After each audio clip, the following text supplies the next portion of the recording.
If you're anything like me,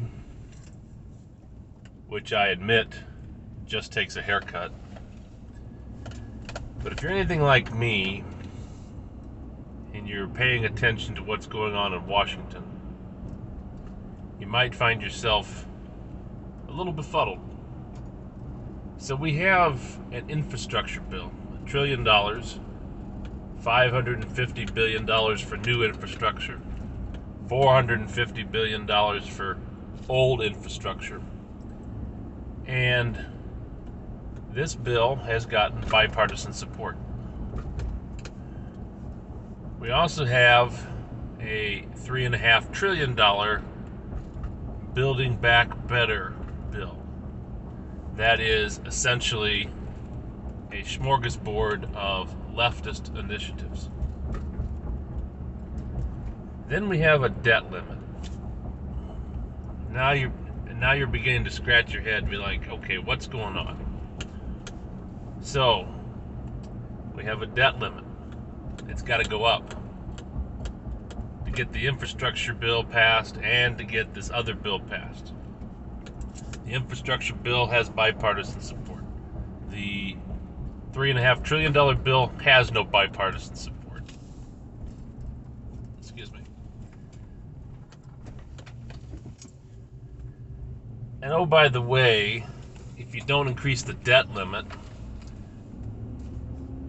two things happen. First, there's a government shutdown. Second, if the debt limit is not increased by October 17th, the United States government defaults. That means the United States goes bankrupt. Now, you might be asking yourself some questions like, first, how does an entity that prints its own money go bankrupt?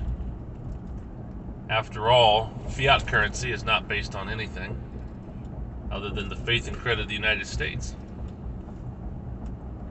Alright, so you have an organization that can print its own money, that can essentially print its way out of any jam it finds itself in. And granted, you don't want to print money unconditionally, you don't want to print money recklessly, you end up with runaway inflation. You know, you end up having things where the price of gas goes up by $1 within the span of a year. So you don't want to have that. At the same time, though, you have these bills that require you to print more money. Furthermore, you have an infrastructure bill that has bipartisan support, but the progressives in the House won't support it unless the $3.5 trillion bill has everything in it that they want. And you go over to the Senate, and not only are the Republicans refusing to raise the debt limit, they're using the filibuster to force the Democrats to use reconciliation. Okay. So, if you can't get your mind around that bullshit, allow me to break it down a little more simply. You have a $1 trillion infrastructure bill. It has bipartisan support. But the progressives in the House won't support it unless they get what they want in the $3.5 trillion bill. The $3.5 trillion bill has no bipartisan support. And in the Senate, because of the filibuster, anything that has a prayer of getting passed has to pass with a supermajority, or the party in power has to go to a tool called reconciliation.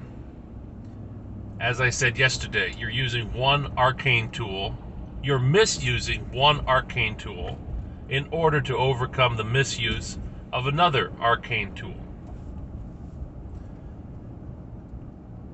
In order to determine what is valid for reconciliation, the Senate parliamentarian must look at the $3.5 trillion bill and say these things can be in it, these things cannot be in it. So, in effect, you have the progressives in the House negotiating with the Senate parliamentarian over what can be in a massive spending bill. This massive spending bill cannot be passed until the debt limit is raised. The debt limit, which is an artificially created construct by Congress to prevent Congress from spending more money unless it raises the debt limit. You see the circular logic here? This situation is a classic example of manufactured crisis, manufactured havoc. And it's being manufactured to confuse you. It's being manufactured to entertain you.